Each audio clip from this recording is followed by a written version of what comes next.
Hello friends, welcome back to my channel. അപ്പോൾ ഇന്ന് ഞാൻ തയ്യാറാക്കിയിരിക്കുന്നത് അടിപൊളി താറാവ് കറിയാണ്. നല്ല തിക്ക് ഗ്രേവിയോട് കൂടിയിട്ടുള്ള താറാവ് കറി. അപ്പോൾ നമുക്കതെങ്ങനെയാണ് തയ്യാറാക്കണമെന്ന് നോക്കിയാലോ. അപ്പോൾ ഇതിനായിട്ട് എടുത്തിരിക്കുന്നത് ഒരു 2 കിലോയോളം താറാവാണ്. ഇതിലേക്ക് 1/2 ടീസ്പൂണോളം മഞ്ഞൾപ്പൊടി, 1 ടീസ്പൂണോളം കുരുമുളക് പൊടി, പിന്നെ ആവശ്യത്തിന് ഉപ്പും 1/2 ഗ്ലാസ് തിളപ്പിച്ചാറിയ വെള്ളവും കൂടി ചേർത്തിട്ട് ഒന്ന് നന്നായിട്ട് ഇളക്കി കൊടുക്കുക. എന്നിട്ട് ഒരു 2 ഫുൾ വിസിൽ നമുക്ക് എടുത്തിട്ട് വേവിച്ചെടുക്കാം. അപ്പോൾ താറാവ് വേവിച്ചെടുത്ത് വെച്ചിട്ടുണ്ട്. ഇനി നമുക്കത് എങ്ങനെ കറി വെക്കണമെന്ന് നോക്കാം. അപ്പോൾ ഇതിനായിട്ട് ഒരു 2.5 ടേബിൾ സ്പൂണോളം വെളിച്ചെണ്ണയാണ് എടുത്തിരിക്കുന്നത്. അത് ചൂടായി കഴിയുമ്പോൾ അതിലേക്ക് ഒരു 25ഓളം ചെറിയുള്ളി അരിഞ്ഞതും, 2 മീഡിയം വലുപ്പത്തിലുള്ള സവാള അരിഞ്ഞതും, 3 പച്ചമുളക് അരിഞ്ഞതിട്ട് നന്നായിട്ടൊന്ന് വഴറ്റിയെടുക്കാം. അപ്പോൾ പെട്ടെന്ന് വഴറ്റാനായിട്ട് നമുക്ക് ആവശ്യത്തിന് ഉപ്പിട്ട് കൊടുത്തിട്ട് ഒന്ന് നന്നായിട്ട് ഇളക്കി കൊടുക്കാം. അപ്പോൾ ഒരുപാട് ബ്രൗൺ ഷെയ്ഡൊന്നും ആവേണ്ട, ഒരു ലൈറ്റ് ബ്രൗൺ ആയാൽ മതി.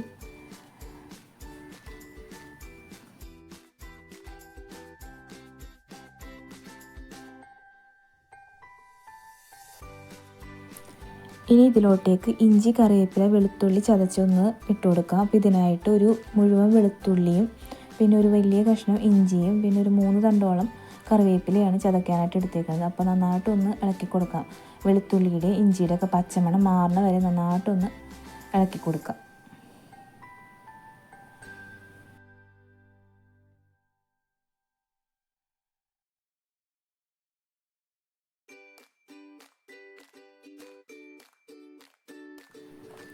അപ്പോൾ വെളുത്തുള്ളിയുടെ ഇഞ്ചിയുടെയൊക്കെ പച്ചമണം മാറിയിട്ടുണ്ട്. ഇനി നമുക്ക് ഇതിലോട്ടേക്ക് ഒരു തക്കാളി അരിഞ്ഞതും കൂടി ഇട്ട് കൊടുത്തിട്ട് ഒന്നും കൂടി നന്നായിട്ട് തക്കാളി ഉടയണ വരെ ഒന്ന് വഴറ്റി കൊടുക്കാം. അതിലേക്ക് തന്നെ ഒരു കുറച്ച് തേങ്ങാക്കൊത്തും കൂടി ഇട്ട് കൊടുക്കുന്നുണ്ട്.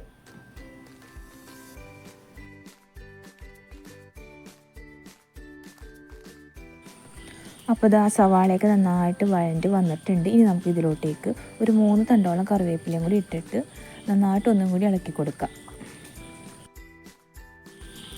ഇളക്കി കൊടുത്തതിന് ശേഷം ഇനി ഇതിലോട്ടേക്ക് വേണ്ട പൊടികളൊക്കെ ഇട്ട് കൊടുക്കാം. അപ്പോൾ ഇതിനായിട്ട് 3 ടേബിൾ സ്പൂൺ വീതം മുളക് പൊടിയും മല്ലിപ്പൊടിയും, പിന്നെ 1/2 ടീസ്പൂൺ മഞ്ഞൾപ്പൊടിയും ഇട്ട് കൊടുക്കുന്നുണ്ട്. എന്നിട്ട് നന്നായിട്ടൊന്ന് ഇളക്കി കൊടുക്കാം. മഞ്ഞൾപ്പൊടിയുടെയൊക്കെ പച്ചമണം മാറുന്ന വരെ നന്നായിട്ടൊന്ന് ഇളക്കി കൊടുക്കാം.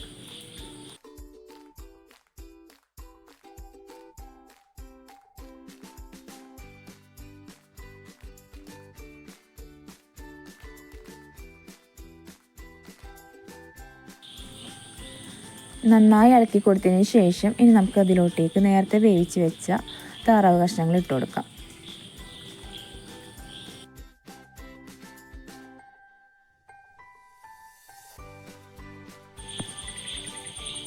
അപ്പോൾ മുഴുവൻ താറാവ് കഷ്ണങ്ങളെല്ലാം ഇട്ട് കൊടുത്തിട്ടുണ്ട്. അപ്പോൾ ഇതിലുള്ള വെള്ളമൊക്കെ താറാവ് വേവിച്ചപ്പോൾ ഉണ്ടായതാണ്. വേറൊരു വെള്ളവും ഇതിലോട്ടേക്ക് ചേർത്ത് കൊടുത്തിട്ടില്ല. എന്നിട്ട് നന്നായിട്ട് ഇളക്കി കൊടുത്തിട്ട് കൂടിയ തീയിൽ ഇതിൻ്റെ ചാറൊക്കെ ഒന്ന് നമുക്ക് കുറുക്കിയെടുക്കാം.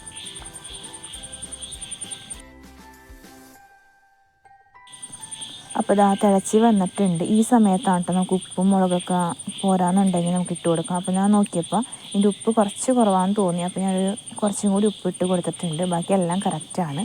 അപ്പോൾ ചാറൊക്കെ നന്നായിട്ടൊന്ന് കുറുകി വന്നിട്ടുണ്ട്.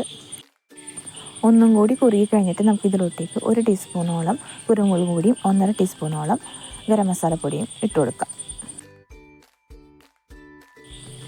അപ്പോൾ ചാറൊന്നും കൂടി കുറുകി വന്നിട്ടുണ്ട്. ഇനി നമുക്ക് ഇതിലോട്ടേക്ക് കുരുമുളക് പൊടിയും ഗരം മസാലയും ഇട്ട് കൊടുക്കാം കേട്ടോ. എന്നിട്ട് ഒരു 2 മിനിറ്റും കൂടി കൂടിയ ഫ്ലെയിമിൽ തന്നെ നമുക്കിതൊന്ന് ഇളക്കി കൊടുക്കാം.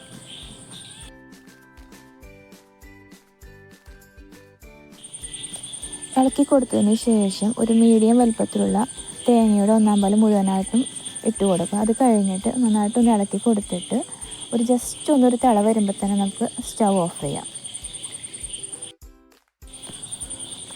അപ്പോൾ തിള വന്ന് തുടങ്ങിയിട്ടുണ്ട്. നമുക്കിനി സ്റ്റൗ ഓഫ് ചെയ്യാം. ഇനി അവസാനമായിട്ട് കുറച്ച് കറിവേപ്പിലയും കൂടി അതിൻ്റെ മുകളിലോട്ട് ഇട്ട് കൊടുത്തിട്ട് ജസ്റ്റ് ഒന്ന് ഇളക്കി കൊടുക്കാം.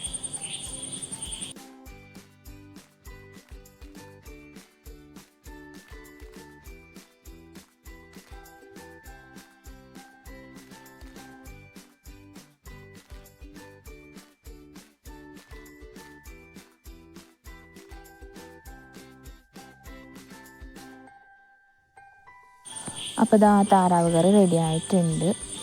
നല്ല അടിപൊളി ടേസ്റ്റായിരുന്നു കേട്ടോ. നല്ല തിക്ക് ഗ്രേവിയോട് കൂടി തന്നെയാണ്. ഇതിൻ്റെ മസാലയൊക്കെ എല്ലാം നല്ല കറക്റ്റ് പാകത്തിനായിരുന്നു. അപ്പോൾ നിങ്ങളെല്ലാവരും ട്രൈ ചെയ്ത് നോക്കുക, എന്നിട്ട് ഫീഡ്ബാക്കൊക്കെ അറിയിക്കുക. അപ്പോൾ എൻ്റെ മറ്റൊരു നല്ലൊരു റെസിപ്പി ആയിട്ട് നമുക്ക് വീണ്ടും കാണാം. അതുവരേക്കും ബായ്.